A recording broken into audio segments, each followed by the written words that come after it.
Hey, I am Ethan, 32 years old, and I spent 11 years building my dream car collection worth $450,000. Never did I imagine my own parents would try to steal it by declaring me mentally incompetent. The legal papers I found claimed I was delusional about cars and needed their guardianship. All this so they could liquidate my prized possessions to bail out my irresponsible sister Margaret. Before I dive into how my own family tried to steal everything I worked for, drop a comment telling me where you are watching from. And hit like and subscribe if you want more stories about family betrayal and justice. Growing up in suburban Detroit, cars were always my escape. I was 8 when my uncle gave me my first model car, a 1967 Mustang fastback replica. While other kids quickly broke or discarded their toys, I meticulously maintained mine, lining them perfectly on shelves above my bed. By 12, I had built over 30 model cars from scratch, each one displayed proudly in my bedroom. Looking back, that was when my passion truly began. Our family seemed normal on the surface. My father, Richard, worked as an accountant at a local firm, bringing home a steady income and an equally steady stream of criticism. He was methodical, calculated, and controlling in ways that seemed ordinary until I was older. My mother, Diane, had been an elementary school teacher, before quitting to raise my sister Margaret and me. From early on, the family dynamic was clear. Margaret could do no wrong, while I was constantly reminded to try harder. Margaret was 3 years younger, but commanded the spotlight in every family scenario. When she brought home a B-, there was celebration. When I brought home straight A's, there were questions about why I had not joined more extracurricular activities. This pattern continued throughout our childhood, but I convinced myself it was normal. My fascination with automobiles grew alongside me. By 16, I was spending weekends at local garages learning from mechanics who appreciated my curiosity. I saved every dollar from mowing lawns and shoveling snow to buy tools and car parts. My parents viewed this as a phase, something I would outgrow when it was time to choose a real career. Accounting or law, my father would say during dinner, those are fields with security. He never asked what I wanted. Senior year of high school, I applied to automotive engineering programs against my parents' wishes. When the acceptance letter from Michigan Institute of Technology arrived, my mother cried, not from pride, but disappointment. "We just want what is best for you," she said, but what she meant was what they thought was best. Meanwhile, Margaret announced she wanted to study international business, and my parents immediately discussed how they would help finance her education abroad. The contrast was striking, but I had grown accustomed to the differential treatment. I moved out when I was 21 after a particularly heated argument about my career path. My father had found my business plan for an eventual restoration shop and tore it apart literally and figuratively. "This is not what walkers do," he declared. "We build stable careers, not frivolous dreams about old cars." That night, I packed my belongings and moved into a tiny apartment above a garage where I had been working part-time. The owner, Frank, became more of a father figure to me than Richard ever was. He taught me not just about cars, but about believing in myself. Starting with basic maintenance jobs, I saved every penny. By 25, I had enough to rent a small shop space and founded Classic Revival Restorations. The first 2 years were brutal, working 16-hour days, sometimes sleeping on a cot in the back room. But word began to spread about my attention to detail and knowledge of vintage vehicles. The first car in my collection came when a client could not afford the full restoration of a 1973 Corvette Stingray.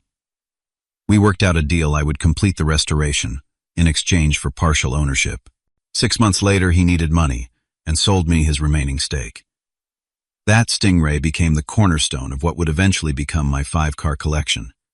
Over the next 7 years, I added 4 more vehicles: a 1969 Dodge Charger, a 1965 Shelby Cobra, replica a 1971 Datsun 240Z, and my pride and joy, a fully restored 1962 Ferrari 250 GTE. Each represented countless hours of work, research, and passion. Together, they were worth approximately $450,000, but to me, they were priceless.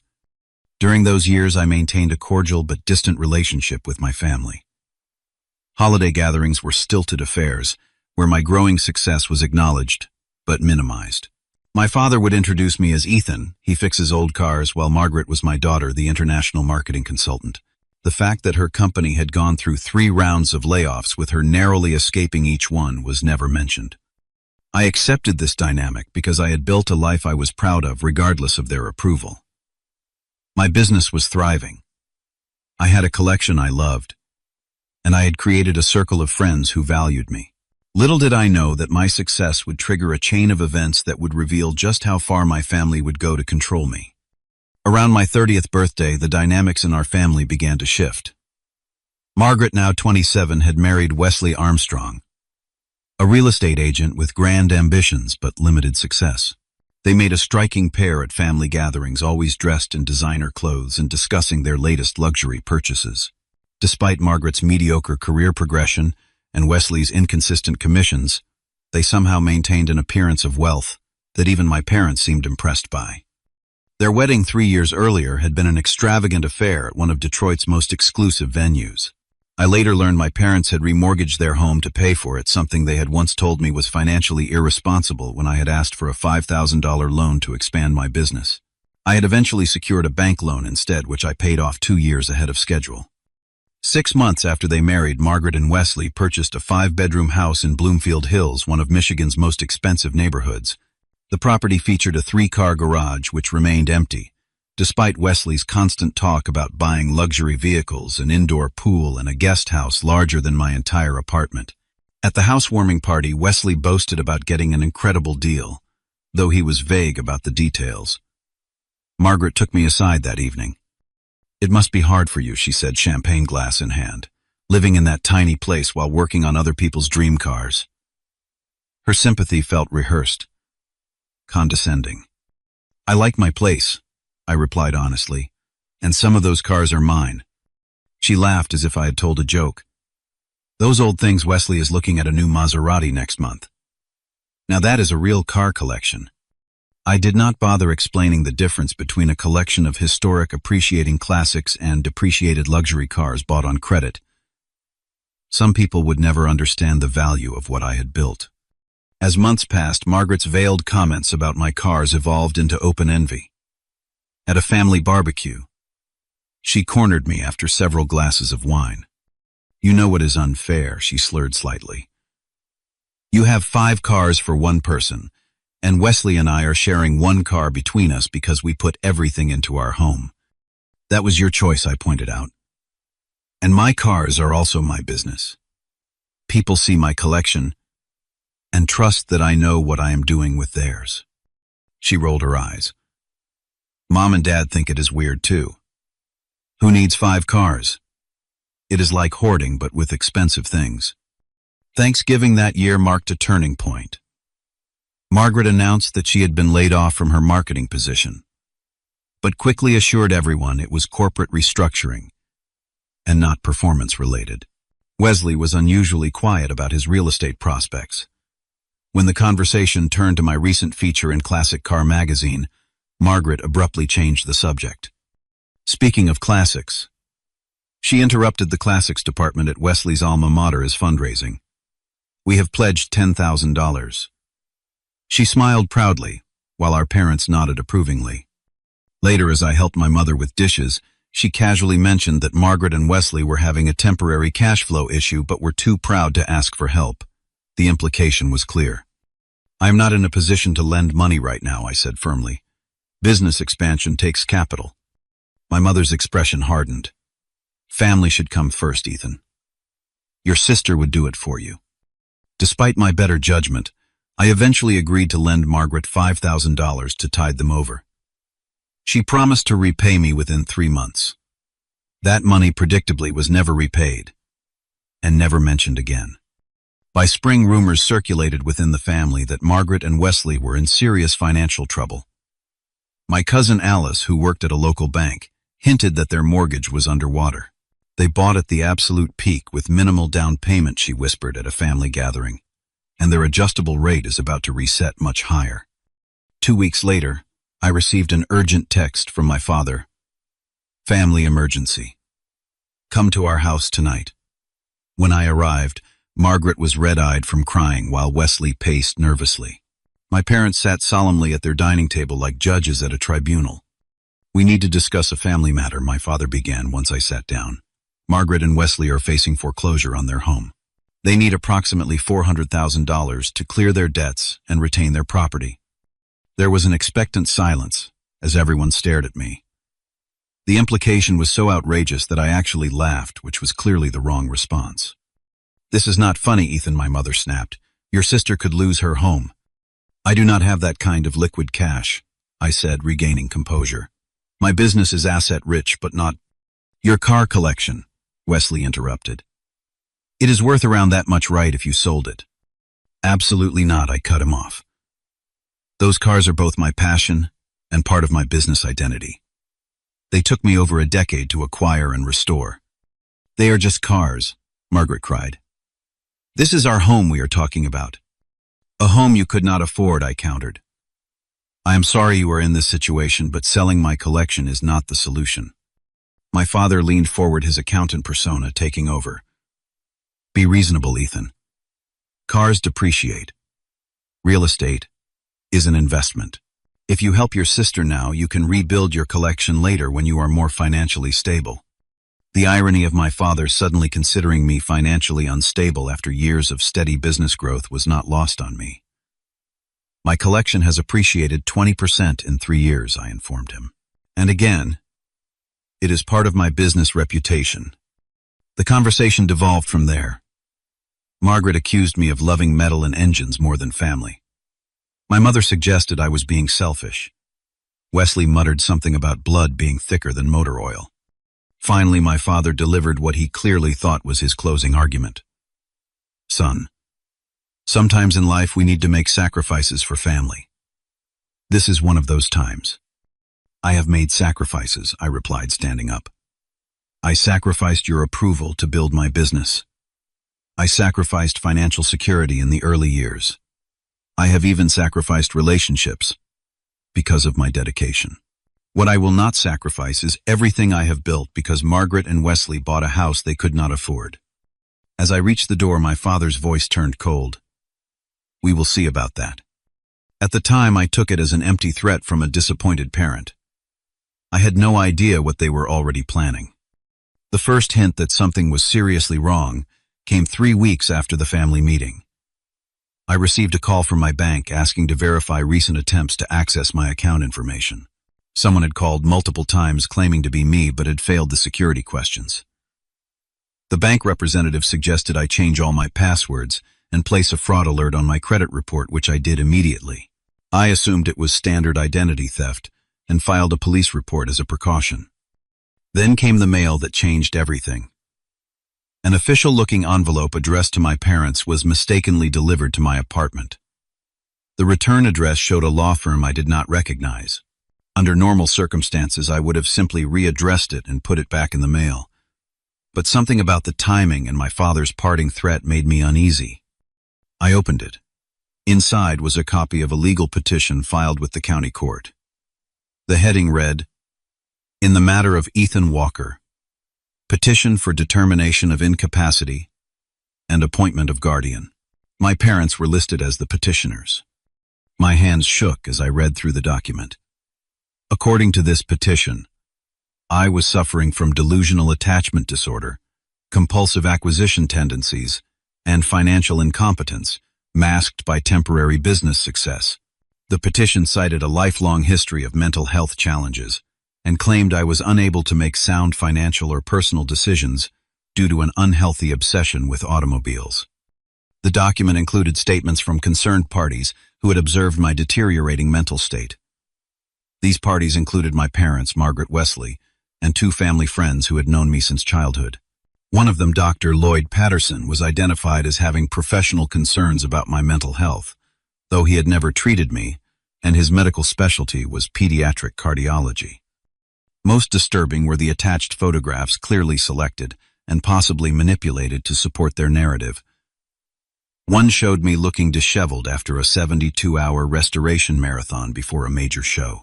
Another captured me in an animated discussion with a client, my hand gestures made to look aggressive rather than enthusiastic. There was even a photo of my apartment focusing on the car diagrams and blueprints on my walls, described in the caption as evidence of obsessive thought patterns. The final page revealed their true motivation, If granted guardianship, my parents would have complete control over my assets, including the authority to liquidate holdings for the protected person's best interests. They had even included a proposed financial rehabilitation plan that specifically mentioned selling my excessive vehicle collection to create a more balanced investment portfolio. My stomach churned as the full picture became clear. This was not just a family disagreement. It was a calculated legal attack on my autonomy designed to seize control of assets I had spent my adult life building. And it was coming from the people who were supposed to love me unconditionally. I later discovered they had hired Stanley Greaves, a private investigator with questionable ethics, to follow me for 2 weeks. His surveillance report described my regular 14-hour workdays as manic episodes, and my careful inspection of vehicle components as obsessive behaviors. Conversations with clients were characterized as intense and concerning interactions. When I called my parents to confront them, my mother answered with a prepared tone that suggested she had been expecting my call. "Ethan, honey, we are just worried about you," she said, her voice artificially soothing. "This intervention is for your own good." "Intervention? You are trying to have me declared mentally incompetent." I was shouting now, pacing my apartment.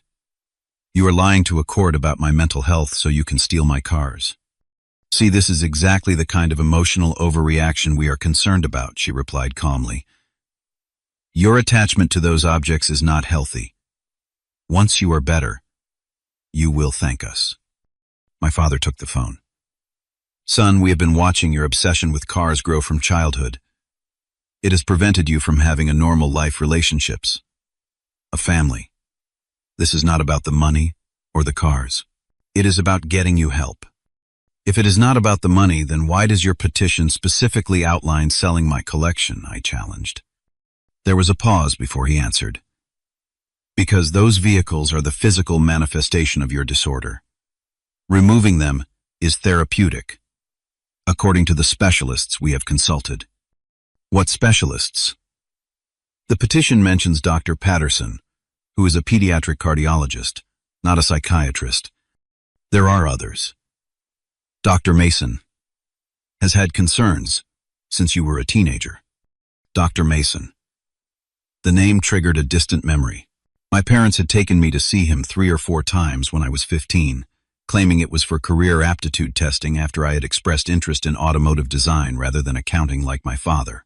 The sessions had been strange, with lots of questions about my fixation on cars. Dr. Mason was not a real therapist, was he? I asked, a cold realization dawning. My father cleared his throat. He has extensive experience with troubled young people. The conversation deteriorated from there. My mother cried about how they just wanted their real son back.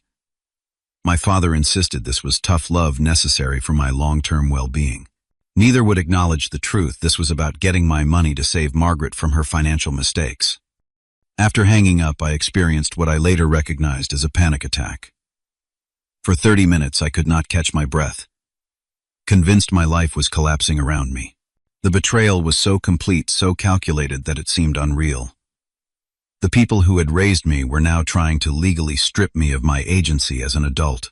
They were willing to brand me as mentally incompetent, potentially impacting my business reputation and future, all to solve Margaret's housing crisis.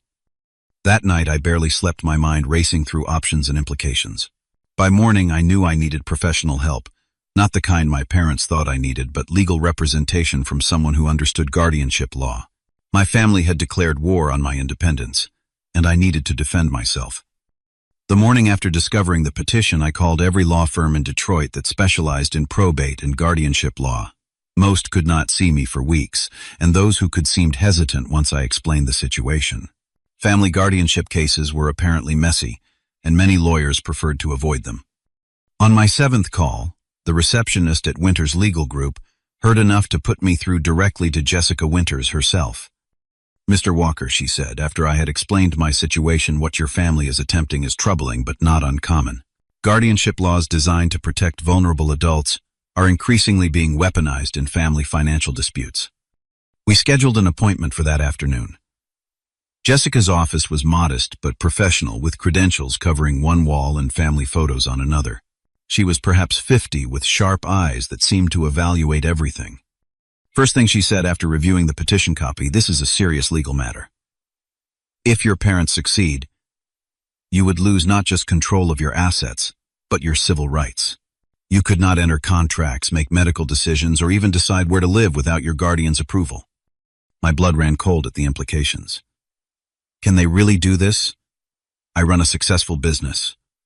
I have never been diagnosed with any mental health condition. They can try, she replied. And unfortunately, once these proceedings begin, the burden often falls on the alleged incapacitated person to prove competence rather than the other way around. But she added, seeing my expression, we have several factors in our favor. Your business success demonstrates executive function and competence. We need to build a comprehensive defense immediately. Jessica outlined a multifaceted strategy: gather business records, showing consistent growth and sound management, secure affidavits from clients, suppliers, and industry colleagues, arrange for an independent psychological evaluation before the court ordered one, and investigate the credentials of the specialists my parents claimed supported their petition. Also, she added, secure your vehicles immediately. Move them somewhere your family does not know about. Once guardianship proceedings begin, the court might freeze your assets. I spent the next 3 days executing Jessica's plan. I moved my collection to a secure storage facility under corporate ownership, making it harder to trace. I gathered 5 years of business records, showing steady growth, client testimonials, praising my work, and even awards my restorations had won at regional car shows. Unexpected support came from my father's brother, Uncle Robert. When I hesitantly reached out, wondering if he might have insights into my parents' thinking, he immediately asked to meet at a diner outside the city. I have been waiting for something like this, he said gravely once we were seated in a corner booth. Your father tried similar tactics with our mother when she would not sell her lake house property to fund his accounting practice 30 years ago.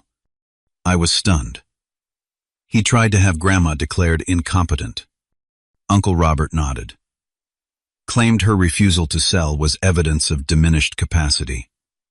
The family stopped it, but Richard never forgave us for interfering. We have barely spoken since. He shared documents from that time showing disturbing parallels to my situation. More importantly, he revealed that Dr. Mason, the supposed therapist I had seen as a teenager, was actually a former college roommate of my father's with a bachelor's degree in psychology but no clinical license. They used those sessions to build a history of mental health concerns, he explained. Richard has always played the long game. This revelation led me to question other aspects of my childhood. Had certain episodes been manufactured or exaggerated to establish a pattern?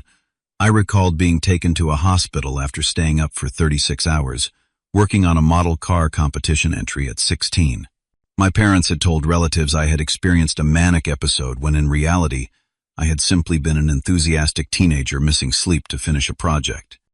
Another surprising ally emerged when my ex-girlfriend Amber contacted me after hearing rumors about the case. We had dated for 2 years before parting amicably when her job took her to California. During our relationship, my parents had constantly tried to convince her I was emotionally unavailable and fixated on cars rather than building a future. They once took me to lunch without you and suggested I keep a journal of your concerning behaviors to help build a case for intervention, she revealed on our call. I thought they were just being overprotective, but now. Amber agreed to provide a written statement about these conversations, documenting my parents' long-standing attempts to pathologize my passion for automobiles and restoration. While building my defense, I also learned more about the legal process ahead. The court would appoint a guardian ad litem, an independent investigator to evaluate the claims in the petition. There would be psychological evaluations, interviews with the petitioners, an alleged incapacitated person, and eventually a hearing where a judge would make the final determination. Jessica advised me to continue running my business normally while preparing for the hearing. The worst thing you could do is act erratically or make sudden financial moves, she explained. Even selling your collection now could be twisted to support their narrative that you make impulsive decisions. I followed her advice, though it was increasingly difficult to focus on work knowing my parents were actively trying to strip me of my rights. Each morning I checked my calendar, financial accounts, and business records, documenting everything meticulously for our defense. 2 weeks into preparation, Jessica called with troubling news. Your parents have filed an emergency motion for temporary guardianship pending the full hearing. They are claiming your knowledge of the petition has triggered erratic behavior that poses immediate risk to your assets. What erratic behavior? I have been doing everything normally, except securing my property. They are citing the movement of your vehicles as evidence you are hiding assets, and claim you have been making threatening calls to family members. The only calls I had made were the initial confrontation with my parents, and a brief tense conversation with Margaret where I had simply asked why she was supporting this action. Both had been emotional but hardly threatening. This is a common tactic, Jessica explained. They are trying to get temporary control quickly, before we can present our full case. We need to be in court tomorrow morning to oppose this emergency motion. That night I hardly slept, mentally preparing to face my family in court for the first time. The betrayal that had felt abstract when reading legal documents was about to become painfully real. The courtroom felt unnaturally cold as I sat beside Jessica watching my parents and sister enter with their attorney. They avoided eye contact, taking seats across the aisle, as if we were strangers rather than family.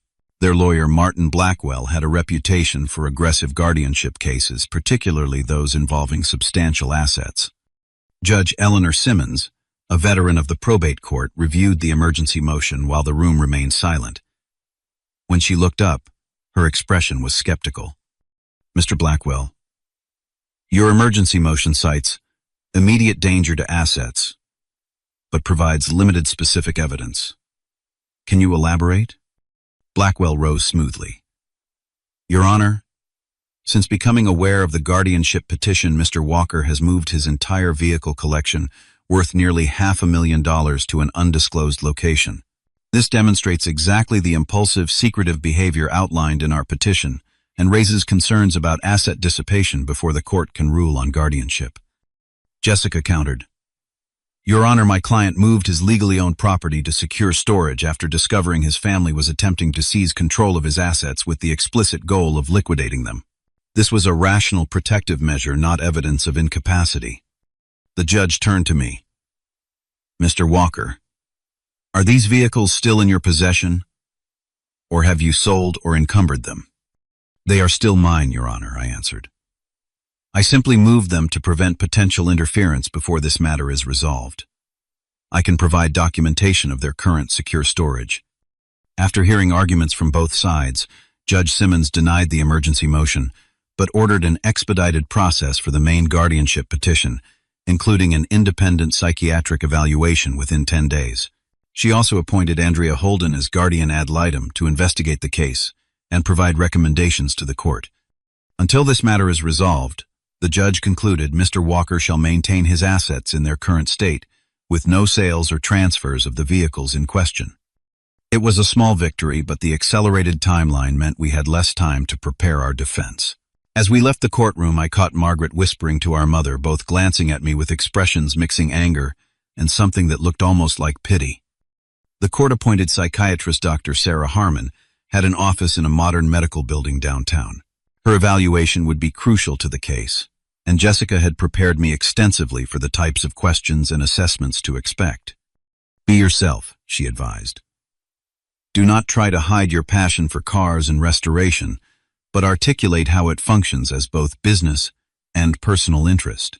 Demonstrate your clear understanding of finances, relationships, and daily living responsibilities. The evaluation lasted nearly 4 hours across 2 sessions.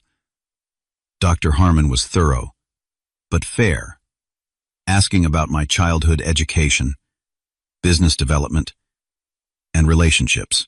She administered standardized cognitive tests and interviewed me about my decision-making processes for both personal and business matters. When she asked about my car collection, I explained the business rationale. Each vehicle in my collection serves multiple purposes. They are appreciating assets advertisements for my restoration skills and teaching tools for my apprentices. I can demonstrate the return on investment for each acquisition and restoration. However, Dr. Harmon seemed particularly interested in my awareness of how others perceived my interest in cars. Your parents describe your relationship with these vehicles as obsessive and all-consuming. How would you respond to that characterization? I am passionate, not obsessive, I replied carefully. I run a successful business that requires deep knowledge and enthusiasm.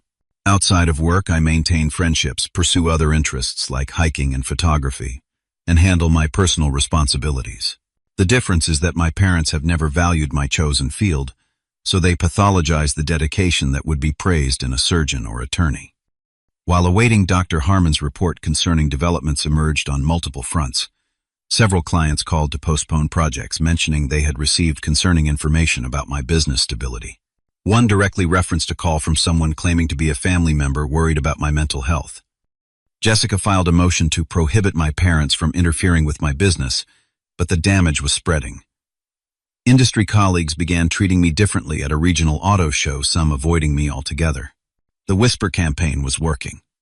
More alarmingly, Margaret's husband Wesley was spotted near my business after hours by my security system. The footage showed him examining the building's access points and taking photos. When confronted by my attorney, my parents' lawyer claimed Wesley was concerned about business assets that might soon be under guardianship management. The most disturbing discovery came when my mechanic found a tracking device magnetically attached to the undercarriage of my daily driver. The device was registered to Stanley Greaves Investigations, the same firm my parents had hired. Jessica immediately filed police reports for stalking and potential harassment, adding these incidents to our growing defense file. The pressure extended beyond legal channels. Extended family members began calling, urging me to cooperate for everyone's sake. Most had heard a carefully crafted version of events where my parents were acting out of loving concern rather than financial motivation. My cousin Alice, who had initially warned me about Margaret's financial troubles, stopped returning my calls after what she described as an intense family meeting where she was told not to interfere. 2 days before the final hearing, a local news blog published a story titled "Family Feud Over Fortune in Classic Cars," which contained numerous inaccuracies and quotes from anonymous family sources, claiming I had a history of mental instability masked by business success. Though not a major outlet, the article began circulating in car collector circles, potentially damaging my professional reputation. The night before the hearing, my security system alerted me to movement at my storage facility. The cameras captured Wesley and another man attempting to access the building where my collection was kept. They left when security responded, but their intention was clear. They had been trying to locate or access my vehicles before the court ruling. This final incident strengthened our case, demonstrating the true motives behind the guardianship petition. Jessica added the security footage to our evidence, along with Dr. Porting estimated. Harmon's completed evaluation, which found no evidence of mental incapacity, and specifically noted my detailed understanding of business finances and rational decision-making processes regarding asset management. As I prepared for the hearing that would determine my future, I felt a strange calm, replacing the panic and betrayal. The evidence was overwhelming that this was not about my mental health, but about my family's attempt to solve Margaret's financial problems by seizing control of my assets. Now I just needed the court to see the truth. The day of the hearing arrived with a sense of finality. The courtroom was more crowded than for the emergency motion, with extended family members filling several rows. Some nodded encouragingly to me, while others sat firmly behind my parents, the family literally divided by the center aisle. Judge Simmons entered and reviewed the substantial case file that had developed over the past weeks. Guardian ad litem Andrea Holden sat at a separate table, her investigation report sealed until this moment. "This is a final hearing to determine whether guardianship is warranted for Ethan Walker," the judge began. "I will hear evidence from both parties, review the professional evaluations, and make a determination based on clear and convincing evidence standard." Martin Blackwell presented the petitioner's case, first painting me as a troubled individual whose car obsession had evolved from childhood fixation to adult dysfunction. He called my father as his first witness. "Richard Walker, how long have you been concerned about your son's mental state?" Blackwell asked. My father, dressed impeccably in a charcoal suit, leaned toward the microphone, since he was about 12 years old. What started as a normal boy's interest in cars became increasingly concerning. He would become agitated if his model cars were moved even slightly. By 16, he was skipping social events to work on car projects, showing signs of isolation and obsessive behaviors. And in recent years, his condition has worsened. He lives alone, works excessive hours, and has invested nearly all his resources into these vehicles rather than a home or retirement. When we expressed concern, he became hostile and defensive, classic signs of someone unable to recognize their own impaired judgment. Jessica's cross-examination was precise and devastating. Mr. Walker, is it true that you attempted similar legal action against your own mother 30 years ago when she refused to sell property to fund your business? My father's face tightened. That was a completely different situation. Different how?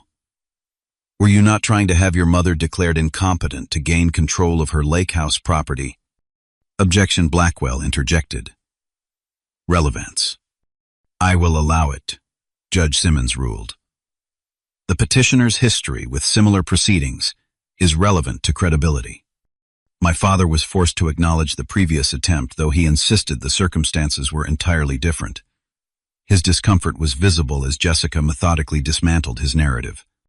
Mr. Walker, in the financial rehabilitation plan included with your petition, you specifically mentioned selling your son's vehicle collection. What would happen to those funds? They would be invested appropriately for Ethan's future. Jessica presented a document. Your daughter Margaret and her husband are facing foreclosure on a home requiring approximately $400,000 to retain correct. That is a separate family matter, my father replied stiffly. A separate matter that coincidentally requires almost exactly the appraised value of your son's car collection. My mother testified next, her presentation more emotional. She described tearfully how she had lost her son to his obsession and just wanted to help him live a normal life. When Jessica questioned her about Dr. Mason, the unlicensed therapist from my teenage years, her testimony became contradictory and evasive. You testified that Dr. Mason diagnosed Ethan with obsessive tendencies at age 15, but records show Dr. Mason has never held a clinical license in this state. Was this an intentional misrepresentation to the court? My mother looked to Blackwell for help, but there was none to offer.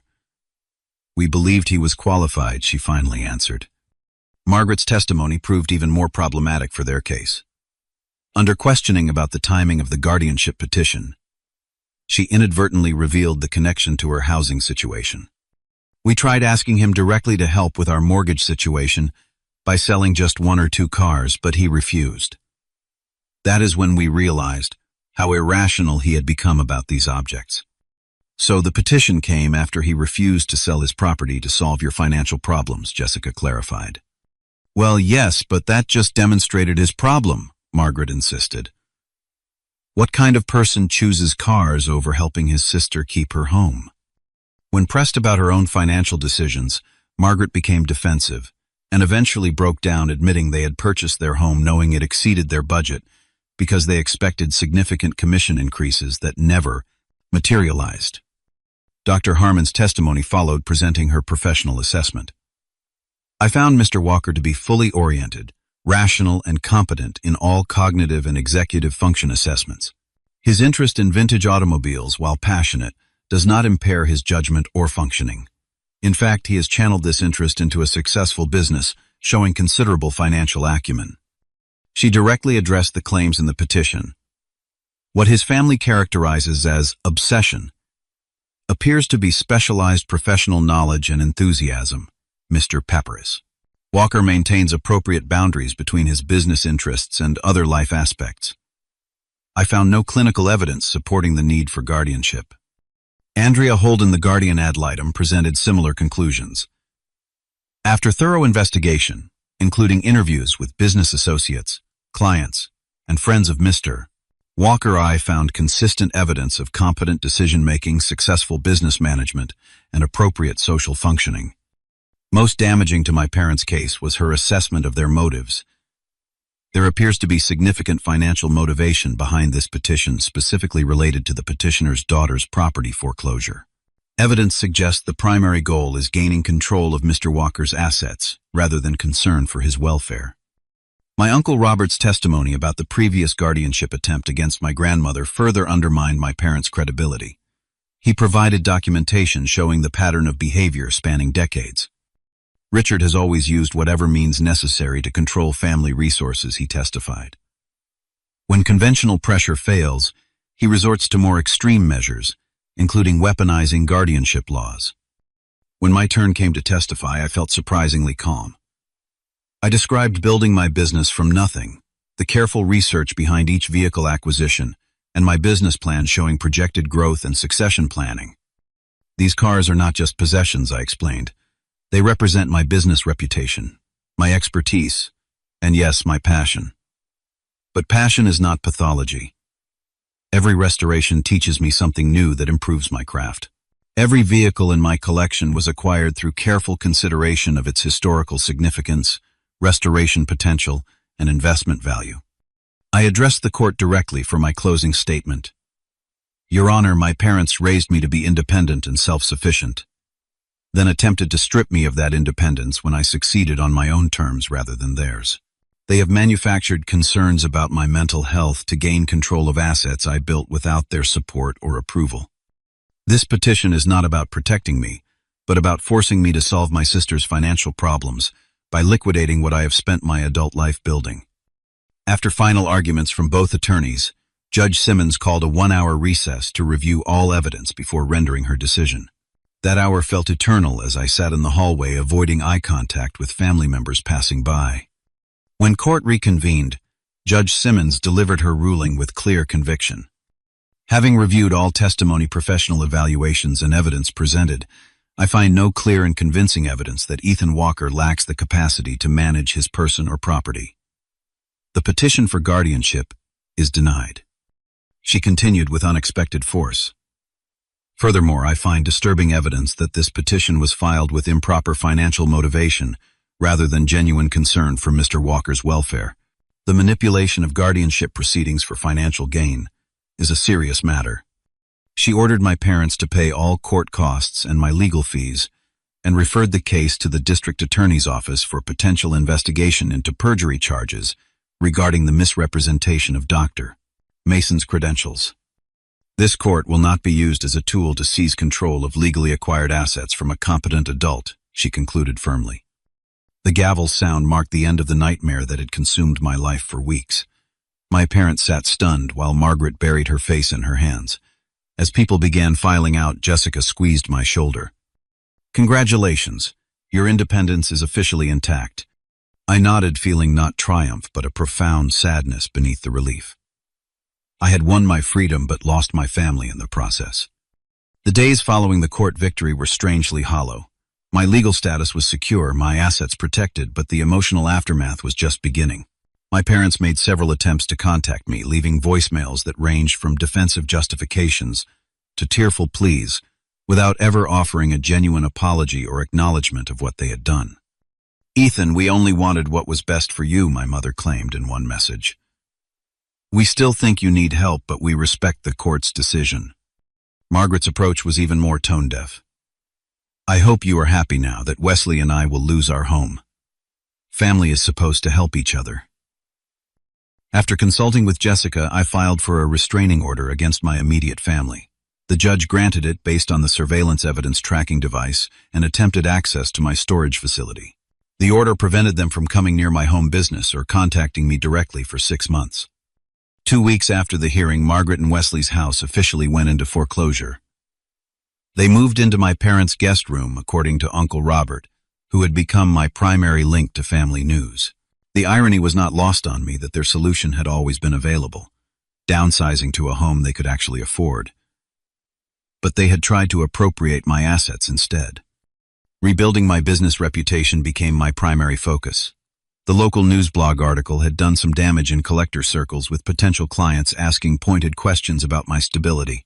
I addressed this head-on, sharing court documents, confirming my competence with key industry contacts, and being transparent about the failed guardianship attempt when necessary. My family tried to have me declared incompetent to gain control of my assets. I would explain simply. The court found zero evidence supporting their claims and dismissed the case entirely. Most people were sympathetic, many sharing their own stories of family conflicts over money. By summer, my client list had largely recovered, with several major restoration projects contracted through the following year. The emotional healing proved far more challenging than the professional recovery. I began working with Dr. Lena Kapoor, a licensed therapist specializing in family trauma. Our sessions focused on processing the betrayal without letting it define me. What your family did was about them, not you, she emphasized in our third session. Their willingness to pathologize your passion reflects their own issues with control and entitlement. Through therapy, I uncovered how many of my childhood memories had been shaped by my parents' narrative that my interest in cars was somehow problematic, rather than simply different from their expectations. Dr. Kapoor helped me recognize that what they had labeled as obsession was actually focused passion, attention to detail, and specialized knowledge, all qualities that made me successful in my chosen field. My support network expanded beyond professional connections. Uncle Robert and Aunt Patricia invited me for Sunday dinners, introducing me to cousins I had rarely seen at family gatherings. Alice eventually reached out to apologize for her silence during the court proceedings, explaining the intense pressure she had faced from my parents. They told everyone you were having a breakdown and needed intervention, she explained over coffee. Only those of us who knew you well recognized it for what it was. A cash grab disguised as concern. As my restraining order neared expiration, I made a deliberate choice not to renew it, but maintained my distance through clear boundaries. When my father attempted to arrange a meeting to clear the air, I declined through my attorney, explaining I would consider reconciliation only after genuine acknowledgement of the harm they had caused. I do not expect them to fully understand why their actions were so devastating, I told Dr. Kapoor. But I need some recognition that they violated my trust in a fundamental way. That acknowledgement never came. Instead, my parents and Margaret crafted a revised narrative where they had been motivated by genuine concern, and I had overreacted to their well-intentioned intervention. This version spread through extended family, creating uncomfortable dynamics at weddings and funerals where our paths occasionally crossed. 6 months after the court ruling, I made a symbolic decision to add a new vehicle to my collection, a 1957 Chevrolet Bel Air that required extensive restoration. I had admired this model since childhood, but had never found the right project at the right time. Working on it became a form of therapy, each restored component representing another step in rebuilding my sense of security and autonomy. The experience also inspired me to establish the Walker Autonomy Foundation, a small nonprofit providing legal assistance to adults facing unwarranted guardianship petitions. Working with Jessica, we created resources explaining guardianship laws and rights, focusing particularly on cases where financial motives might be disguised as concern. These laws exist to protect vulnerable adults, Jessica explained at our first fundraising event, but they can be weaponized by those seeking control of assets. Our goal is to ensure the system works as intended, protecting those who truly need protection while respecting the autonomy of capable adults. A year after the court ruling, my business was thriving beyond pre-petition levels. The publicity had unexpectedly raised my profile in restoration circles, with several articles in industry publications featuring my work. I had expanded my workshop space and hired 2 additional specialists to handle increased demand. My personal life also evolved in positive directions. Through a classic car event in Chicago, I met Sophia, an automotive engineer who shared my passion for vintage designs. Our relationship developed naturally without the pressure my parents had always placed on my romantic connections. She understood my work schedule and often collaborated on technical challenges in my restoration projects. When I eventually shared the full story of my family's guardianship attempt, Sophia's response was exactly what I needed. They tried to pathologize your passion because they could not control it, but that passion created all this, she gestured around my workshop. Never apologize for loving what you do. 2 years after the court case, I received an unexpected letter from my father. Unlike previous communications, this one contained no justifications or revisionist history. Instead, he wrote simply, "I was wrong. What we did was unforgivable. I do not expect your forgiveness, but you deserve this acknowledgement." Whether this represented genuine growth or was prompted by some external factor I could not know, I chose not to respond immediately, discussing the letter with Dr. Kapoor first. "Forgiveness is your choice, not your obligation," she reminded me. "And reconciliation, if you ever want it, would require much more than one letter." I eventually wrote back with my own simple message. Thank you for acknowledging the harm. I am not ready for contact, but this letter matters. It was a small step, but an honest one. The complete fracturing of my family remained one of the painful consequences of their actions, but I had built a new life with chosen family and reclaimed my narrative on my own terms.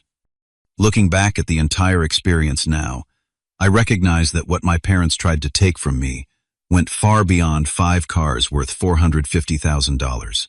They attempted to seize my autonomy, my reputation, and my right to define my own path. In fighting for my legal freedom, I also secured something more valuable: the unshakable knowledge that I could face betrayal from those closest to me and emerge stronger, wiser, and still capable of trust and connection. The irony is that in trying to control me through claims of mental incompetence, my family forced me to develop greater emotional intelligence and self-awareness than I might have otherwise achieved. Their betrayal, though painful, ultimately failed to define me. For anyone watching who has faced similar family betrayal or attempts to control your life path, remember that your passion is not pathology, your differences are not defects, and your right to self-determination is worth fighting for. Have you ever had family members try to control your life choices or assets? Drop a comment below sharing your experience and how you handled it. Hit like if this story resonated with you. Subscribe for more real-life experiences of overcoming family betrayal, and share this video with someone who might need to hear that standing your ground can lead to healing even when the people who should support you try to take everything away. Thank you for watching, and remember, your life belongs to you, not to those who claim to know what is best for you.